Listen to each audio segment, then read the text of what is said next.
I want to use this opportunity to welcome my able manager who is doing a great job at the JustMoney movement, Rosie Vienna.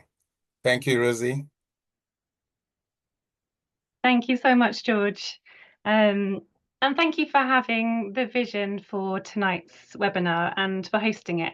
I'm really looking forward to our key speaker, Dr. Bakare's presentation in a moment, and it's good to see lots of you with us. For those of you who are not familiar with the work of Just Money movements, I thought I would just start with a few words about who we are, and then offer some brief reflections on the theme before we hand over to Dr. Bakare. Just Money movement is a Christian charity. We work with churches across the UK of many different denominations. And we're committed to educating and campaigning for a more just use of money. We believe that what we do with money and how wealth is shared and how money is used by investors, by banks, by institutions and companies helps shape the kind of world that we live in. And so we care about the economy. We care about how it works, who it serves, what kind of society it shapes. And as Christians, we know that Scripture is full of wisdom and guidance and challenge on our use of money and resources and how we behave towards our neighbours, how we organise ourselves within society. And therefore, we seek to follow the call to act justly and to speak out for change. And we do that in a number of ways, through equipping individuals and churches to make more ethical choices with their own finances that help shape a more just and caring economy, and through calling on banks and businesses and policymakers to be part of that vision of a world where money is used to shape a fairer future for everyone, so that all might flourish and that every community can experience life in all its fullness. So that's just a little bit of a background about Just Money movement and why we're hosting this particular topic this evening. Last year, I was at a conference organised by a church up in Huddersfield entitled Justice and the Economy. And as part of my presentation, I invited people to imagine and to discuss and to write down what a just economy would look like for their community. An economy rooted in the principles of God's justice, God's care for the poor. And there were some really powerful definitions, and I've just picked one image to share with you on the slide tonight. A just economy enables human flourishing for all, regardless of life circumstances. I wonder how you would describe a more just economy. Maybe in the context where you live, what would it look like? What links do you see between money, mental health, and human flourishing? What challenges do you see that the church and wider society needs to respond to? Those are some of the questions that we might try and grapple with this evening and explore more in the conversation later. Money and mental health is not a topic that Just Money movement has worked a lot on yet, but a concern for individual and collective well-being, including mental health, threads its way through much of what we do, which is about tackling economic injustice and inequality, because inequality and well-being are intricately linked. And so by, I guess, way of setting the scene tonight, I wanted to offer a few brief reflections on the problem, the challenge. And I know that Dr. Bakare is going to be taking things a lot further than that and look at, well, what are some of the solutions? But let's start with the fundamental problem of economic inequality. What does that have to do with mental health? When we have an unequal distribution of income and wealth, we often see a rise in social problems, and that happens even in wealthy countries that have high income inequality. We see poorer mental health, we see more violence, we see people not achieving what they're able to. I would really recommend to you and commend to you a report that a Christian think tank, Theos, has written on this very topic called Bridging the Gap. They look at economic inequality and church responses in the UK. Really well worth reading if this is something that you want to get more to grips with and perhaps share with others in your church. So let's just briefly tease out some of those things, some of those ways and themes in which economic inequality impacts on households and community and on people's mental health and well-being. As you will know, the cost of living crisis is having a huge and real and devastating impact on many people that we know. You will have experienced this perhaps through your own lived experience or through hearing the testimonies of friends and neighbours and those in communities that our churches serve. And it's really clear that low-income families are disproportionately affected by rising costs because they have less disposable income in the first place. They're less likely to have savings. They might have fewer support structures in place. But we're starting to see the cost of living crisis impacting on a wider section of society too, with many more people accessing food banks, including those who are in work. But for those who are in work, we can also see evidence of inequality in the workplace too. Just being in work doesn't often protect you from financial shock. You might be paid a low wage or be on an insecure contract. And race, ethnicity, class, and gender all play a part here, with some parts of society experiencing more discrimination in the workplace. And then if we look to the bigger picture, we see the impact of inequality in terms of access to services. There's the challenges of underfunded public services more generally, but also lack of access that affects people because of their age or where they live in the country or the type of support that they need. And I think that's particularly evident when we look at young people and mental health support. We don't have equal access or adequate funding for the services that people need, particularly when it comes to mental health. And then finally, inequality is evident within the financial system, and this is something that JustMoney movement works on very closely. Many people are being pushed into unfair debts and not being able to access the financial support that they need to build their own resilience. There's a problem with the system. And if you haven't watched it yet, I recommend taking a look at the Michael Sheen documentary on Channel 4 that came out recently, which highlighted this problem of unfair debt, with some banks, financial institutions and lenders profiting from those who are marginalised within society. And some recent research by Fair for All Finance has found that, again, there are different factors like ethnicity that affect the way that people are treated by financial providers. And all of this inequality built into the system, the way people are treated by institutions, has an impact on people's mental health and well-being. And so those are just a very brief kind of run through of some of the challenges that we face. We need to tackle inequality and build a more inclusive economy if we're going to get to the heart of some of those deep issues that impact on the well-being of the people and places we care about. And so I just pose this question to you: what would a good and just economy look like that supports people's mental health, that supports personal and collective well-being? And I'm just going to suggest a few ways in which we might imagine a different way of living with each other, a different way of shaping our economy. We need to see more households and communities resilient to financial shocks, able to save and plan and be supported in times of crisis. We need decent, well-paid and secure jobs for everyone. We need public services that are funded and accessible to all, particularly the most vulnerable. And at JustMoney movement, one of the ways we think we can achieve that, one of the campaigns that we're working on at the moment, is calling for a fairer tax system through a wealth tax on those very rich who can afford to contribute more to fund essential services. And I can say a little bit more about that later, perhaps, in the discussion. And we need a fairer, more inclusive finance sector, building on the good work of credit unions and community banks. And some of you may well know the work of brilliant organisations like the Pentecostal Community Bank that are there to build community wealth, that are there to ensure that people can live the lives that they want to lead, that people are not forced into debt. And there are many, many organisations and people out there imagining what a different economy could look like and working to what do we need in place to make that happen? So finally, as I just wrap up my thoughts on this, I just thought I would share this example, one vision that comes from the Wellbeing Economy Alliance, that I think sums up really eloquently what I'm trying to say this evening. Imagine if we had an economy that was based on some of these principles of dignity, of fairness, of participation. I would really love to see Christians speaking out more prophetically in this space, more church leaders speaking out about the root causes of injustice and poor mental health. A bigger, more diverse movement working to bring about a fairer and more caring and compassionate economy. And I think that's something that hopefully we can all get behind.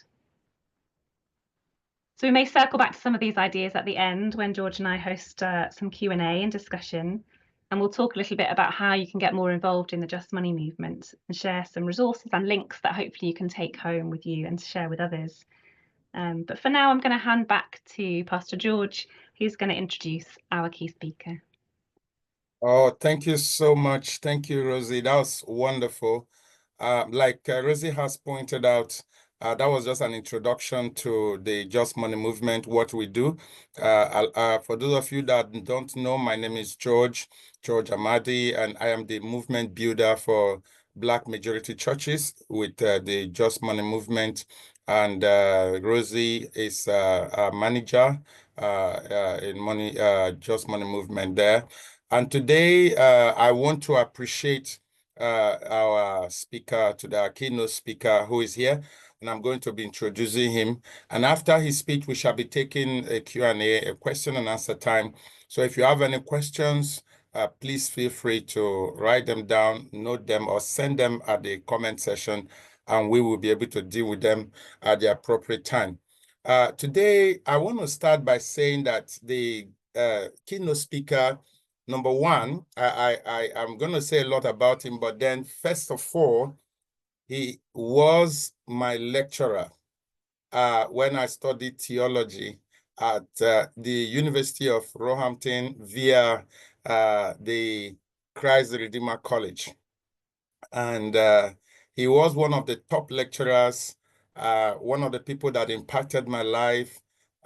Today, apart from my law degree, I have a theology degree, and he is one of the people that have shaped my theological leanings in terms of the fact that he really impacted all of us. Many people that went through the Roehampton University, through the Christ Redeemer College, have a lot to appreciate and have a lot of good things to say about him. And so that is the beginning of my introduction of our keynote speaker. Dr. Gideon Bakare is an anointed man of God with a difference. He's a seasoned pastor and teacher and a church leader. He's a Bible scholar. He's an evangelist. He's a missionary. He's a professional counselor and author of 17 Christian books. And he's also a very powerful prayer warrior. He's the host of the Hour of Settlement of Faith TV. If you watch Faith TV on Sky Channel 588, you will see him regularly there every Monday at 5:30. And he also speaks at Niger, the Radio 101 London on Thursdays, 8:10 p.m. He is also the host of Solution Time on PRZ Radio 101.2 FM on Saturdays at 8 p.m. So he's quite a very busy man. So Dr. Bakare has served in pastoral ministry for about 34 years. So he's been a pastor for over 34 years at different capacities, both in Nigeria and in United Kingdom. He is currently the senior pastor of Evangelical Global Outreach Church called EGOC, London, United Kingdom, and one of the lecturers currently at St. Joseph Christian College and Evangelical Bible College. So like I said, he was formerly with the Christ Redeemer, but now with the St. Joseph's Christian College. Dr. Bakare earned bachelor's degree in theology, Masters of Arts in theological studies, Masters of Arts in biblical interpretations, Masters of Philosophy, and Doctor of Philosophy from the University of Birmingham, United Kingdom. In addition, he holds professional qualifications in therapeutic counseling and psychotherapeutic counseling. He leads a private counseling practice in London. He's a registered member of British Association of Counseling and Psychotherapy. Dr. Bakare is happily married to Pastor Helen Faith Bakare for over 30 years. They are blessed with 2 biological children and many spiritual children as well. Ladies and gentlemen, let's welcome Dr. Gideon Bakare. Thank you, sir.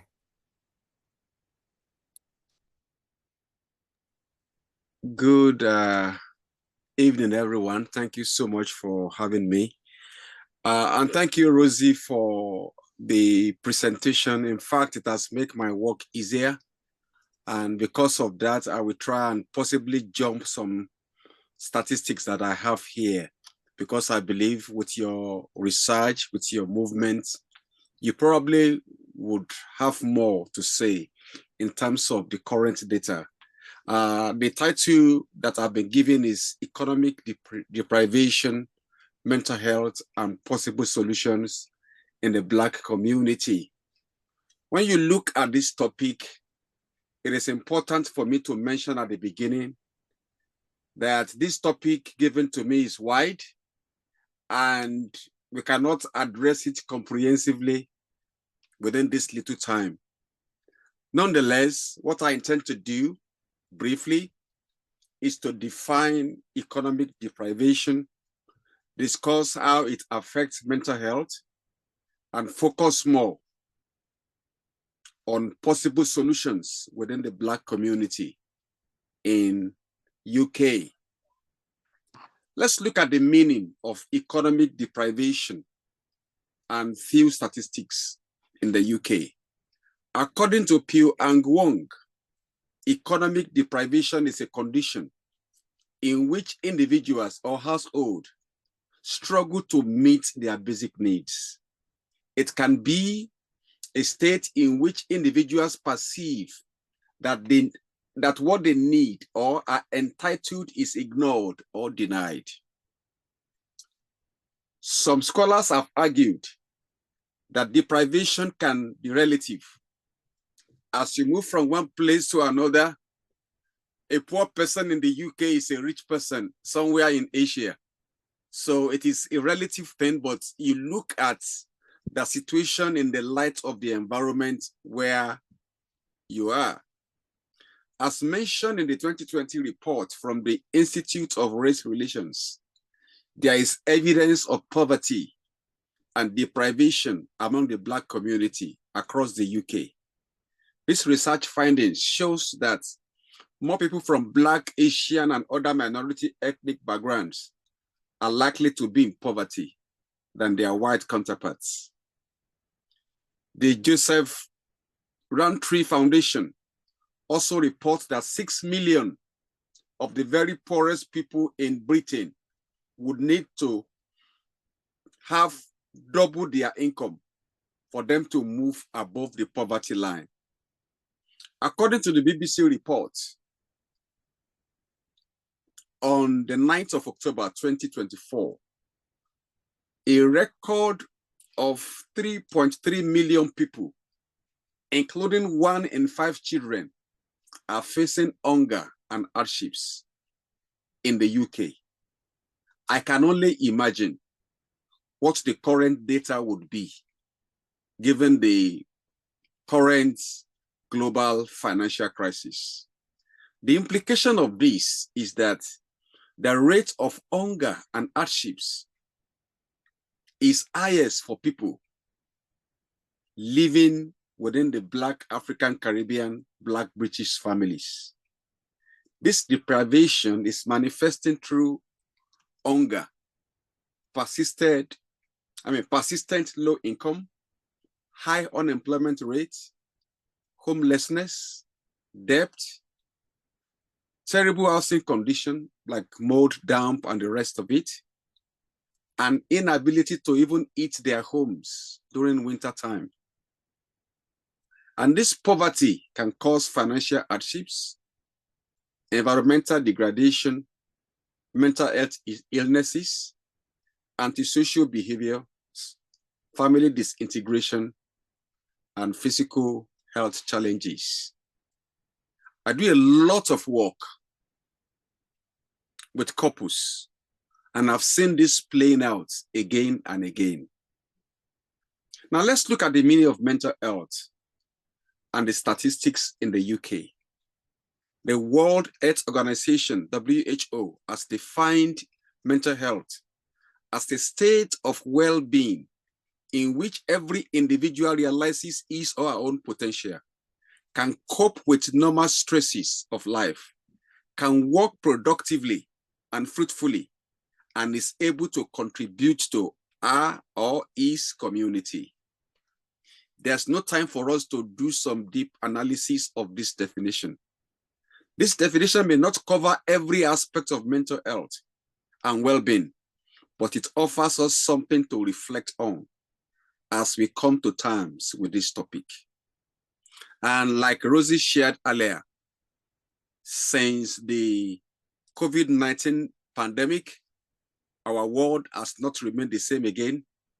And this has affected so many people, especially people within the ethnic minority. And when you look at the UK, the statistics of mental health issues is alarmingly high. Studies show that around 1 in 4 adults in UK will be diagnosed with at least one mental health problem in their lifetime. An estimated 3% of adults in UK are currently diagnosed with depression, 6% with generalized anxiety disorder, and nearly 8% with mixed anxiety and depression. In addition, a little under 11% of UK adults have had suicidal thoughts over their lifetime, and just under 7% have made a suicide attempt. Between 4% and 10% of people in England will suffer depression over their lifetime. Another research shows that mixed anxiety and depression cause an estimated 1/5 of all days lost from work in Britain. According to the Office of National Statistics, 2016, 19.7% of people in the UK, age 16 and over, showed some symptom of anxiety or depression, including 22.5% among women in 2014. I can imagine what the current data would be, especially given the effect of COVID-19. One thing I can say for sure is that there's research evidence that since COVID-19 pandemic, the number of people seeking therapy has doubled. And when you look at the bottom line of all this, you can see economic deprivation. People are in debt. People are not sure of what will happen. And let me just quickly talk about this before I move away from the data. Even the church is not immune against mental health problems because we are part of the wider society. The Church Times magazine published by the Church of England revealed that the overall well-being of the clergy has declined since 2019. The aftermath of COVID-19 has made it even worse. The study concludes that clergy mental health is currently at a breaking point. The average number of clergies in white indigenous denominational churches who are in full-time stipend posts work between 50 to 60 hours a week.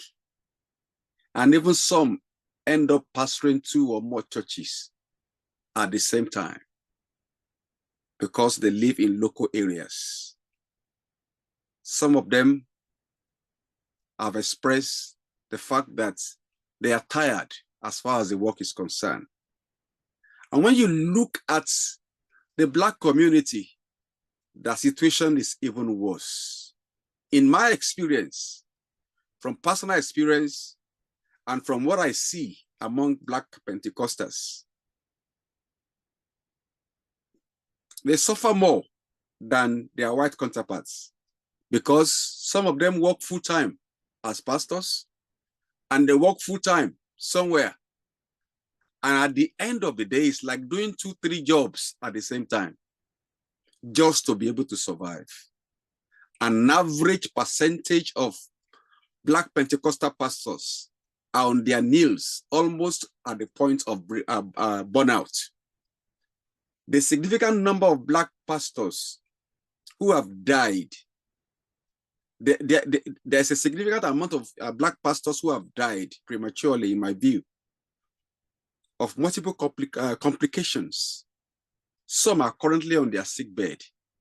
Disappointment, despite all the efforts, the church is not growing, and so on and so forth. And this is becoming a challenge even among the Black community. I appreciate what Rosie shared earlier. And like I said, there's no point myself in duplicating some of the data that she has shared. I would just like to quickly talk about solutions. So we have seen the problem. In fact, if you go out there to make some research, you realize the fact that organizations like Just Movement and a host of others have done lots of research for the government to see. Some, the government themselves have also sponsored some research just to have an idea of what is going on in the public. And I want to say that for the remaining part of my presentation, I would like to appreciate what those people have done, and I will not be able to replicate what they have done. But what I want to say is my personal focus in this presentation is actually to look at the Black community and to ensure that we begin to look for additional ways by which we can support ourselves. The government cannot do everything for us. Charities cannot do everything for us. We appreciate what they are doing, but the need out there is more. Therefore, as I said, I'm aware that many charities in the UK and government agencies are doing lots of work in this area. But my aim is to present a biblical perspective on solutions to economic deprivation within the Black community, focusing on the roles of individuals and possibly the role of the church. Number one, critically assess the financial climate of your family.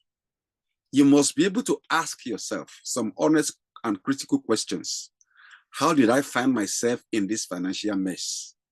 What should I have done that I did not do? How is my past affecting my present predicament? What can I do to liberate myself and my family? What risk am I willing to take?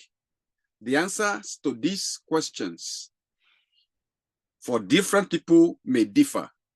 But as you try to find answers to this question, that will signpost you to the right direction.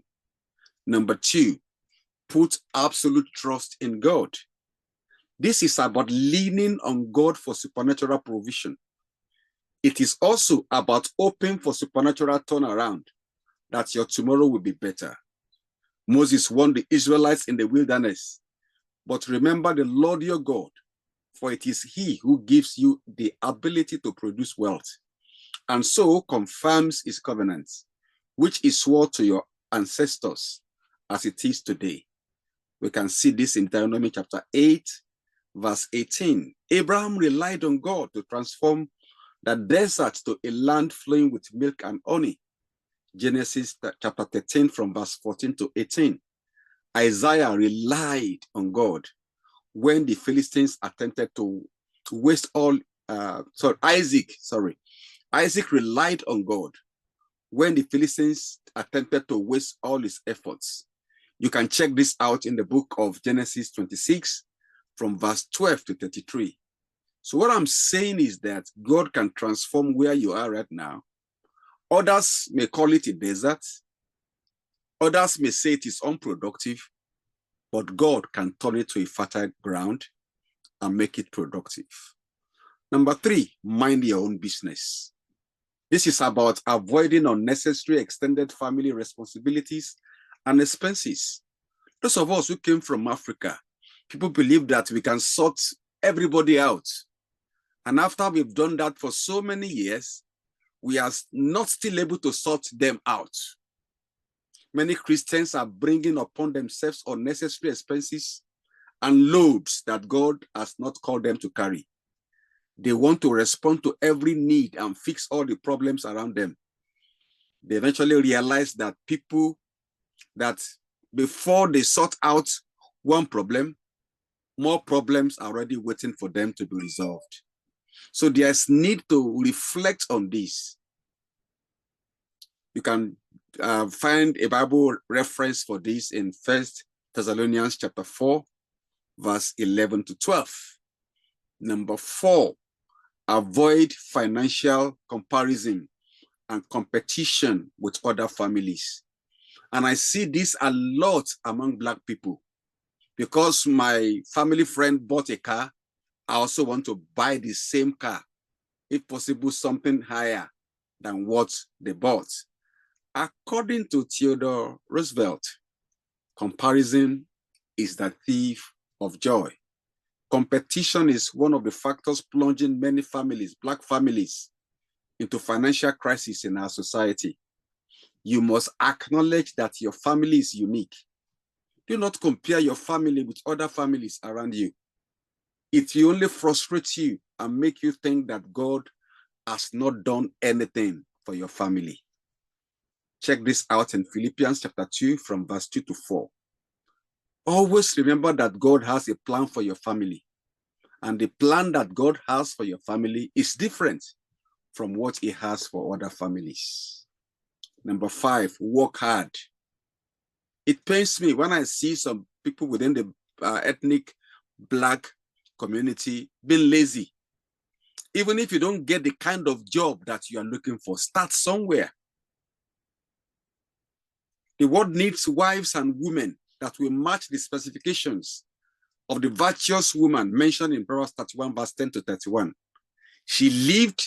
Although she lived in a patriarchal society where men were expected to cater for the needs of their families, yet she was very enterprising. In my view, the woman in this passage has other sources of income to support her family. And this is a challenge for the men. This is a challenge for the women as well. As Nathan Morris rightly notes, the speed of your success is limited only by your dedication and what you are willing to sacrifice. This is powerful. Number 6, give sacrificially in difficult times. Relevant here is the story of the widow of Zarephath. In 1 Kings 17, verse 7 to 16, she lived at a time when there was hardship in the land. She had exhausted her resources and she was preparing to die of hunger with her son. But what happened? Elijah, the servant of God, expressed his need for water and bread. She sacrificially offered to meet the need. Imagine if Prophet Elijah had died of hunger, who would have reversed the drought in the land? And this is a message for us today. There are many people of God around us today. What are we doing to support them? Number 7, diversify where possible. Ecclesiastes chapter 11, verse 2 reminds us that it is wise to diversify. I agree with the fact that education is a means to liberate yourself and get out of poverty. Nonetheless, with what is going on now, there's no guarantee that you will get a job in the area where you have trained.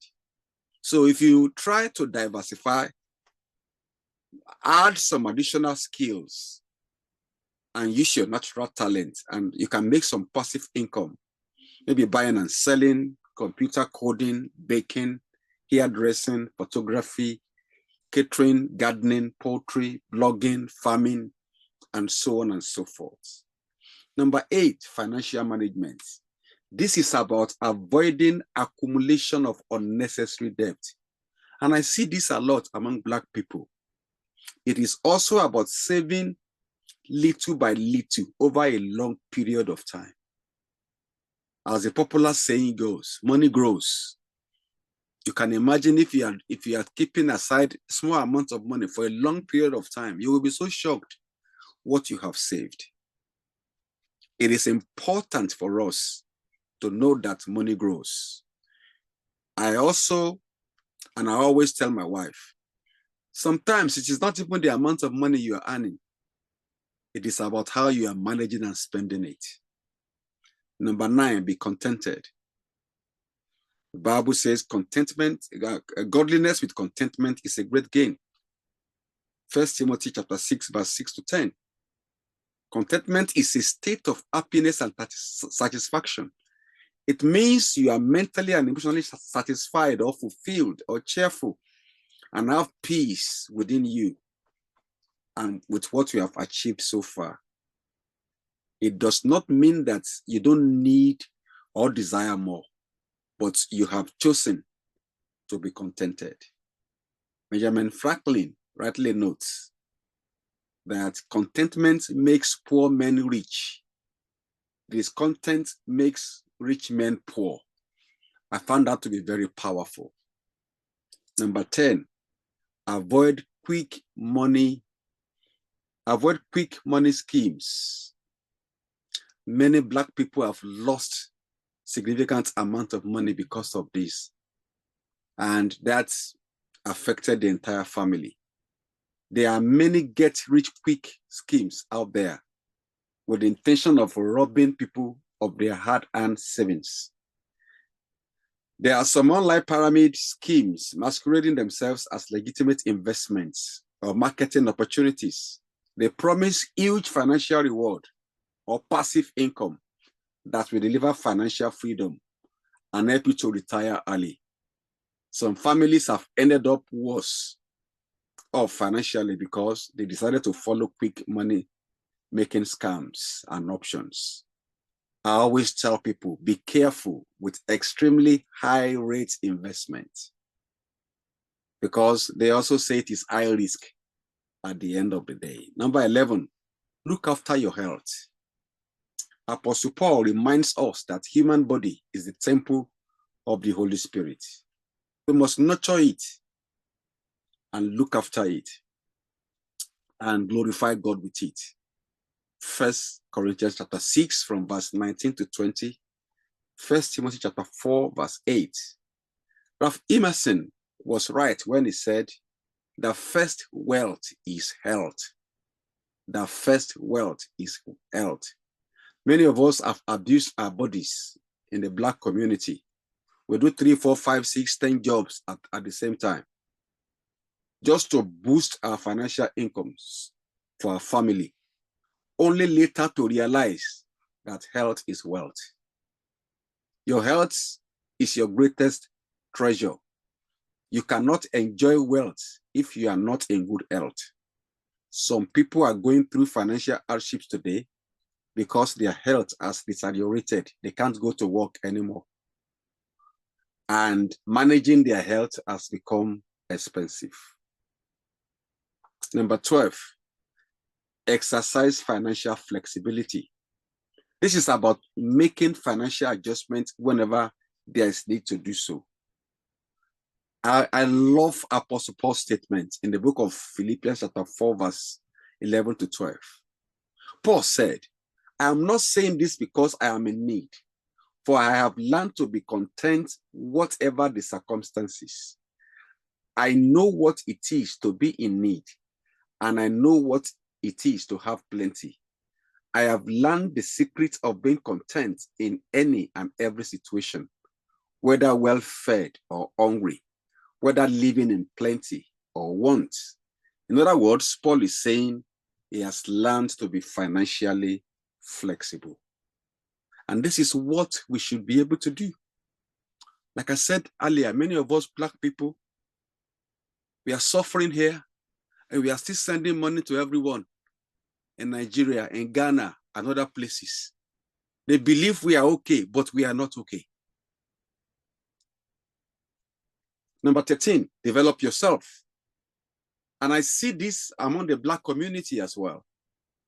Learning new skills and updating yourself academically should be your priority despite the harsh economic realities around. I had a PhD in theology, yet I developed interest in professional counseling. I have to go back to study therapeutic counseling, psychotherapeutic counseling. Now I have a practice. Develop yourself. Get more skills.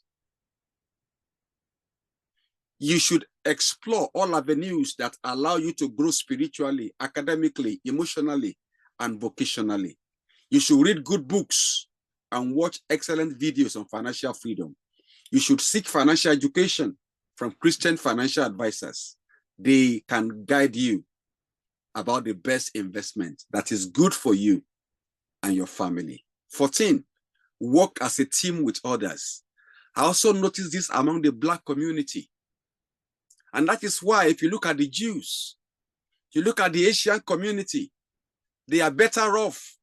We are all migrants, but they are doing better because they are working together.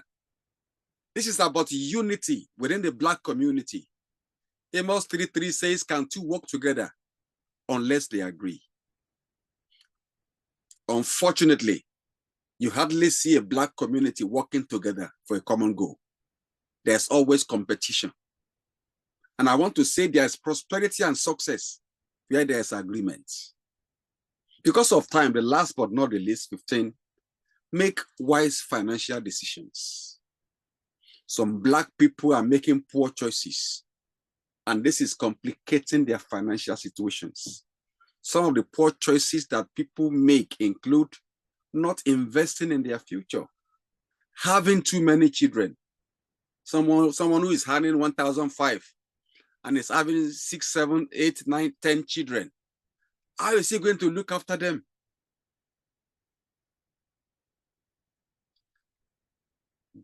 Party lifestyle. They can attend parties virtually every weekend for the whole year. Lack of Western education and poor friendship. Some people came from a very good family, but because they had poor friends, they slide into debt. So in conclusion, I'm looking at my time. I encourage church leaders to teach their members the above mentioned points. And I challenge individuals to reflect on these possible solutions. We cannot wait on the government and charities to fix all the socio-economic problems in our society. We should also try to stand out and do something for ourselves. And if we are doing that, that will also help the government and the charities to work and support those who are still in need. The Bible says the blessing of the Lord makes one rich and he has no sorrow with it. Proverbs chapter 10, verse 22.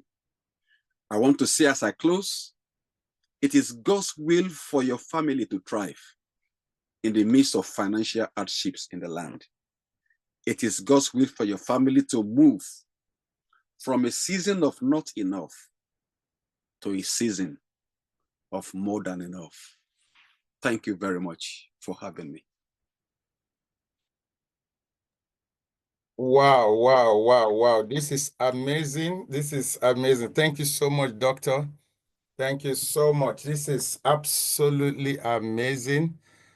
You just took us back to the lecture class, to the lecture room, and I'm so excited. You just made me remember my days in the university with you. And, you know, I always enjoyed your lecture. It was so uplifting and so beautiful. Thank you so much, sir, for that beautiful time. And this is also bespoke. You know, it's something I would really love to share. I wish we had more time.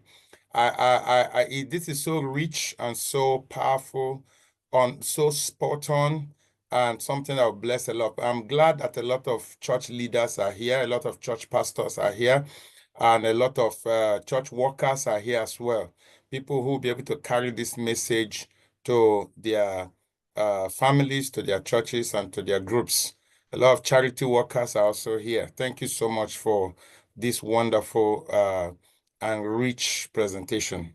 Very much appreciated, sir.